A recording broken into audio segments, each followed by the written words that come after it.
For 7 years, I trusted him the way you trust gravity, without thinking, without questioning. Adam wasn't perfect, but he was consistent. He remembered my coffee order, hated loud parties, and always called when he said he would. Trust grows in small moments like that, unnoticed, until one day you realize it has become the foundation of your life. We lived in a modest apartment overlooking a narrow street that smelled of rain and engine oil. Every morning, sunlight slipped through the thin curtains and landed on his side of the bed first. He always woke before me. He said he liked watching the city wake up. I believed him. Looking back, that was the first lie, but I didn't know it yet. It started with his phone. Not the phone itself, but the way he treated it. Adam used to leave it everywhere, on the kitchen counter, the couch, even the bathroom sink. One evening, as I reached for it to check the time, he snatched it from my hand like I'd touched fire. "Battery's low," he said quickly. Too quickly. I laughed it off, but a thin line of doubt had already formed in my chest. Doubt is quiet at first. It doesn't scream. It whispers. That night, he slept facing the wall, his phone tucked under his pillow. Over the next few weeks, the signs multiplied. Late nights at work. Sudden gym sessions. New clothes. A new cologne he claimed was a free sample. When I asked questions, he smiled, warm, calm, convincing. "You're overthinking," he said. And I hated myself for believing him, because love makes you want to be wrong. The real turning point came on a Tuesday. Adam said he had an overnight business meeting. I helped him pack. I kissed him goodbye. I watched him leave. Then I did something I never thought I would do. I followed him.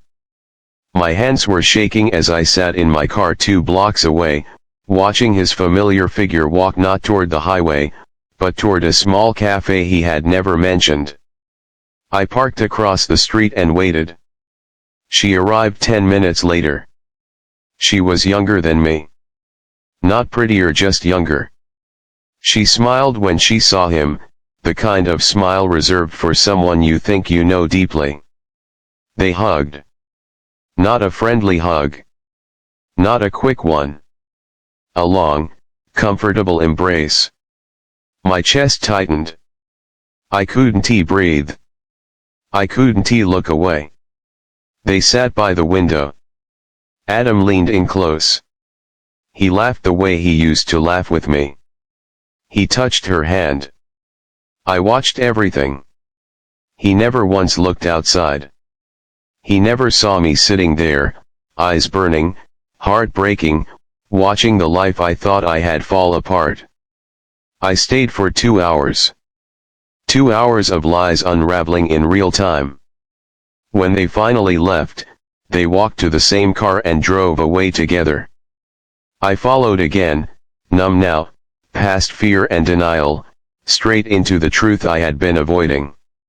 The hotel sign glowed red in the evening fog. I parked across the street. I didn't go inside. I didn't need to. Watching him walk through those doors with her told me everything. I drove home alone. The apartment felt unfamiliar, his mug on the counter, his shoes by the door, his scent in the air. I sat on the floor and cried until my body hurt. But somewhere between the tears, something else appeared. Clarity. He came home the next morning like nothing had happened. The meeting ran late, he said casually. I smiled and asked softly, did it? His face changed immediately. I told him everything: the cafe, the hug, the hotel. He went silent, then angry, then apologetic, then desperate. But it was too late. She didn't mean anything, he said. I laughed. She meant enough to risk everything. He admitted it had been going on for months.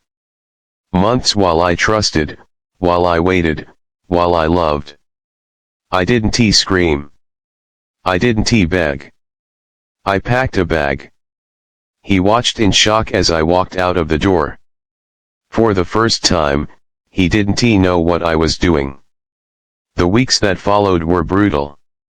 Some days I felt strong. Some days I couldn't get out of bed. Healing wasn't linear, but slowly, painfully, I found myself again. 3 months later, I ran into her by accident. She looked tired. She didn't know who I was, but she knew his name. And as she spoke, I realized something shocking: he had lied to her too. In that moment, I felt no anger. Only relief. Because betrayal doesn't define your worth. It only exposes their character. I didn't catch him cheating. I caught myself waking up. And this time, I wasn't watching him anymore. I was choosing me.